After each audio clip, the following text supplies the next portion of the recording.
تفسیر ابن کثیر سورہ نساء آیت نمبر 13 and 14 دو آیت number 13 These are the limits set by Allah. یہ وہ حدیں ہیں جو اللہ نے مقرر کی ہے، اللہ کی مقرر کردہ حدیں. And whosoever obeys Allah and his messenger will be admitted to gardens under which rivers flow in paradise, to abide therein, and is the great success. تو جو کوئی بھی اللہ کی فرما برداری کرے گا اور اللہ کے رسول یعنی اس کے رسول کی فرما برداری کرے گا کہ جو بھی بات اللہ نے کہہ دیا خلاص وہی کرنا ہے، رسول اللہ صلی اللہ علیہ وسلم نے جو بات کہہ دی، جو کر کے دکھا دی اپنی زندگی میں، اسی کو فالو کرنا ہے، اپنی مرضی نہیں چلانا ہے. تو جس نے فرما برداری کی اللہ کی، اللہ کے رسول کی، will be admitted to gardens under which rivers flow، تو وہ داخل کیے جائیں گے ان باغات کے اندر جو جنتوں کے ہیں، جس میں ندیاں جو ہے، نہریں جو ہے وہ بہتی ہیں. اور وہ نہریں ہم پڑھ چکے ہیں پہلے بھی کہ وہ عام ندیاں نہیں ہیں کوئی دنیا کے جیسی، وہ ندیاں، وہ نہریں، وہ بہت ہی عمدہ اور ایسی جو ہم نے کبھی امیجن بھی نہیں کیا ہوگا. تو وہ وہاں داخل کیے جائیں گے اور ٹو ابائڈ therein، ہمیشہ کے لیے اس میں رہیں گے. And is the great success, تو وہ ہے سب سے بڑی کامیابی.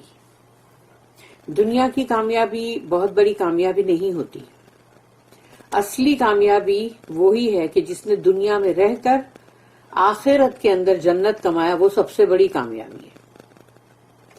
پھر ہے آیت number 14 And whosoever disobeys Allah and his messenger، اور وہ جو کوئی بھی اللہ کی نافرمانی کرے اور اس کے رسول کی نافرمانی کرے، and transgresses his set limits، جو اللہ کی حد بنائی ہوئی ہے، مقرر کی ہوئی، وہ اس کو توڑ دے، انگال دے، فلان کے نکل جائے وہ حدوں سے باہر. He will cast him into the fire، اللہ اس کو ڈال دے گا آگ میں. To abide therein، تاکہ وہ اس میں رہے ہمیشہ ہمیش. And he shall suffer a disgraceful torment، اور اس کو وہاں بھگتنا ہوگا بہت ہی ذلت آمیز عذاب. استغفر اللہ، اعوذ باللہ، اللہم اجرنا من النار. Warning against transgressing the limits for inheritance، یہاں پر دھمکی دی جا رہی ہے جس نے بھی ان حدوں کو توڑا جو وراثت کے قانون کی بنائی ہوئی حدیں ہیں، اللہ نے جو بنایا ہے، تو اس کو اگر کسی نے بھی توڑا ان حدوں کو، اس کے لیے سخت وارننگ. اللہ سے تِلْکَ حدود Allah, these are the limits set by Allah, یہ حدیں ہیں جو اللہ نے مقرر کیے ہیں. میننگ دا فرائض آر Allah's set limits، جو بھی اللہ نے فرائض مقرر کیے ہیں وہ اللہ کی بنائی ہوئی حدیں ہیں. This includes what Allah has allotted for the heirs، اور اس کے اندر آتا ہے کہ اللہ نے جو بھی وارثوں کے لیے حصہ الاٹ کیا ہے، یعنی ان کے لیے کتنا حصہ ہوگا، وہ اللہ نے مقرر کیا ہے، ordain کیا ہے. According to the degree of relation they have to the deceased، اور وہ اس بنا پر ہے کہ مرنے والے کے ساتھ جو وارث ہیں ان کا رشتہ کون سا تھا اور کس ڈگری کا تھا، اس کے مطابق اللہ نے پورے شیئرز جو ہیں وہ مقرر کیا ہے کہ وہ مرنے والے کے ساتھ جو رشتہ ہے وہ کس کا کیا رشتہ تھا اور وہ کون سی ڈگری کا رشتہ تھا. And their degree of dependency on ہم، اور یہ کہ اس جو مرنے والے کے اوپر وہ لوگ کتنا مطلب جو ڈیپینڈ کرتے تھے وہ بھی دیکھا جائے گا. Therefore do not transgress اور violate them، اسی لیے کبھی بھی ان بنائی ہوئی حدوں کو نہ تو توڑو اور نہ ہی ان کو مطلب وائلیٹ کر دو، یعنی کہ جو اللہ نے بولا ہے اس کو نہ کرو اپنی مرضی کا کچھ اور ہی کر لو. تو یہ چیز جو ہے وہ غلط ہے. سو اللہ سے اسی لیے اللہ نے کہا وَمَن يُطِعِ اللَّهَ وَرَسُولَهُ and whosoever obeys Allah and his messenger. جو کوئی بھی فرما برداری اختیار کرتا ہے اللہ کی اور اللہ کے رسول کی regarding the inheritance کہ وراثت کا جو معاملہ ہے اس میں جو بھی فرما برداری کرتا ہے اللہ اور اللہ کے رسول کی and does not add or decrease any of these fixed shares by use of tricks and plots. اور جو بھی اللہ نے جو وراثت کا قانون بنایا اس میں جو سب کے حصے مقرر کر کے رکھے ہیں فکسڈ کر کے رکھے ہیں تو نہ کوئی اس میں بڑھائے یعنی اپنے لیے انسان بڑھا لیتا ہے اپنے جو بھی ان کے مطلب ہوئیں گے بہت ہی عزیز اور پیارے تو ان کے لیے بھی بڑھا دیتے ہیں اور گھٹا بھی دیتے ہیں لوگوں کے لیے تو اور پھر اپنی کوئی نہ کوئی چال چلتے ہیں اس میں ٹرکس ہے یا پھر پلاٹس سازشیں ہیں تو یہ ٹرکس اور پلاٹس کر کے حصوں کو کم زیادہ کر دیتے ہیں. rather he gives each his appointed share بلکہ اس کو دینا چاہیے ہر کسی کو اس کا جو مقرر کیا ہوا حصہ ہے ایز اللہ کمانڈڈ جیسا کہ اللہ نے حکم کیا ہے ویسا ہی حصہ اس کو دینا چاہیے.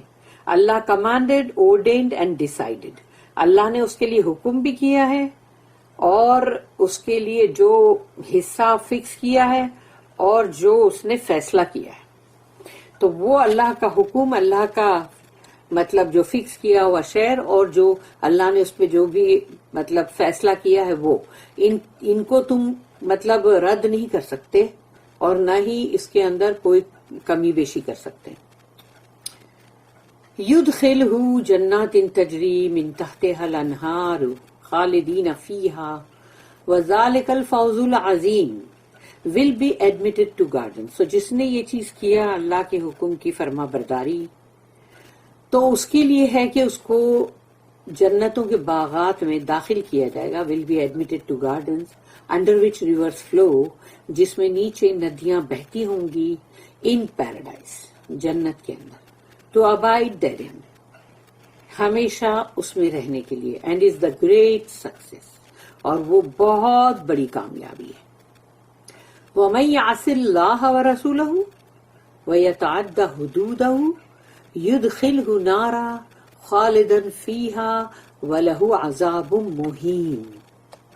And whosoever disobeys Allah and his messenger تو جو کوئی بھی اللہ کی نافرمانی کرے گا اور اس کے رسول کی نافرمانی کرے گا and transgresses his set limits تو اللہ کی بنائی ہوئی جو حدیں ہیں اس کو توڑے گا he will cast him into the fire تو اللہ اس کو پھینک دے گا آگ کے اندر جھونک دے گا to abide therein تاکہ رہو اس آگ میں ہمیشہ ہمیشہ استغفر اللہ and he shall have a disgraceful torment اور اس کے لیے ہوگا بہت ہی بے عزتی ذلت آمیز عذاب. This is because یہ اس لیے ہے he changed what Allah has ordained and disputed with his judgment. اس نے اللہ کا فکس کیا ہوا جو بھی شیئر ہے وراثت کے اندر اس کو بدل دیا زیادہ کو کم کم کو زیادہ اور پھر اس نے اللہ کے ساتھ ایک جھگڑا یا ایک تنازعات کانفلکٹس جو ہے وہ اللہ کے اس فیصلے پہ اس نے یہ چیز کیا. Indeed, this is the behavior of those who do not agree with what Allah has decided and divided. یہ حقیقت میں یہ بات ہے کہ یہ ان لوگوں کی حرکتیں ہیں جو اللہ کے فیصلے اور اللہ کے تقسیم کیے ہوئے حصوں سے راضی نہیں ہیں ان کو اس میں وہ ایگری نہیں کرتے اس سے. And this is why Allah punishes them with humiliation in the eternal painful torment. اور یہی وجہ ہے کہ انہوں نے اللہ کے ساتھ جو سلوک کیا، جیسے اللہ کی یہ ڈیسائیڈڈ اور ڈیوائیڈڈ جو شہر ہے، اس کو انہوں نے اپنے شر سے یا اپنی کوئی بھی چال سے اس کو بدل دیا. تو اب اللہ نے دیکھو اس کے بدلے میں، یعنی تم اللہ کی اگر تمہارے دل میں محبت ہے، عزت ہے، تو تم اللہ کا ہی کہنا مانو گے. لیکن چونکہ وہ چیز نہیں ہے تو اللہ جب سزا دے گا تو وہ ذلیل کر دینے والی سزا ہوگی، ہیومیلیشن والی، اور وہ بھی اٹرنل یعنی کہ ہمیشگی کے لیے. پینفل ٹورمنٹ، دردناک عذاب. Imam Ahmad recorded that Abu Huraira radiyallahu anh said that the messenger of Allah sallallahu alaihi wasallam said کہ رسول اللہ صلی اللہ علیہ وسلم نے کہا، ابو ہریرہ نے بتلایا، ان الرجل لا يعمل بعمل اہل الخير 70 سنة فاذا اوصى خاف في وصيته فيختم له بالشر عمله فيدخل النار. A man might perform the actions of righteous people for 70 years.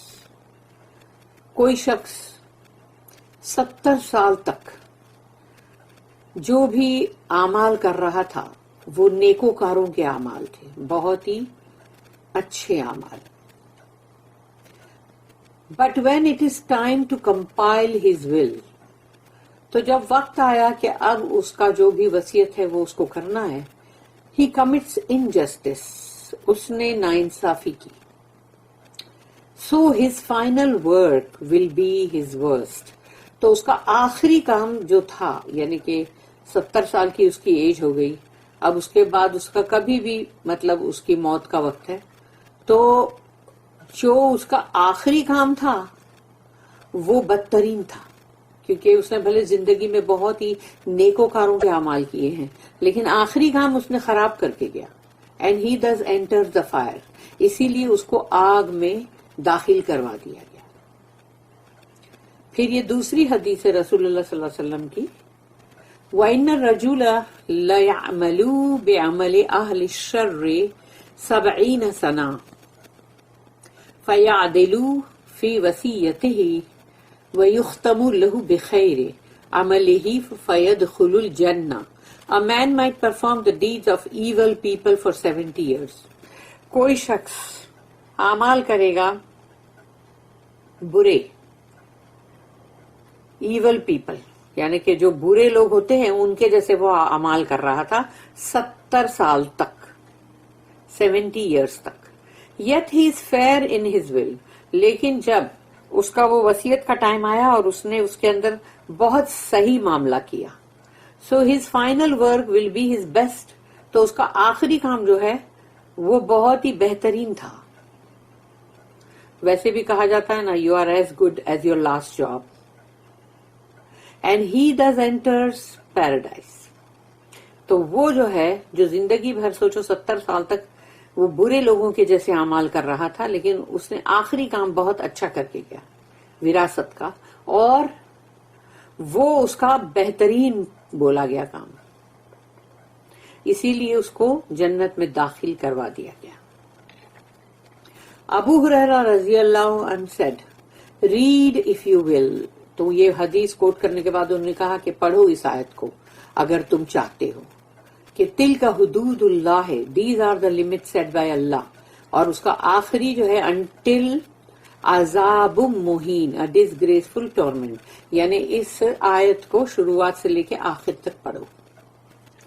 In the chapter on injustice ان دا ول، اور پھر جو مطلب کتاب یعنی اس کو کتاب بولتے ہیں نا، چیپٹر جو ہے یعنی ناانصافی وصیت کے اندر، تو اس کے لیے ابو داؤد ریکارڈڈ ان ہز سنن، ابو داؤد جو ہے انہوں نے اپنی سنن میں لکھے کہ دیٹ ابو ہریرہ سیڈ رضی اللہ عنہ that the messenger of Allah said, کہ رسول اللہ صلی اللہ علیہ وسلم نے فرمایا، ان الرجل لیعمل او المرأة بطاعت اللہ 60 سنة ثم يحضرهم الموت فيضاران في الوصية فتجب لهم النار.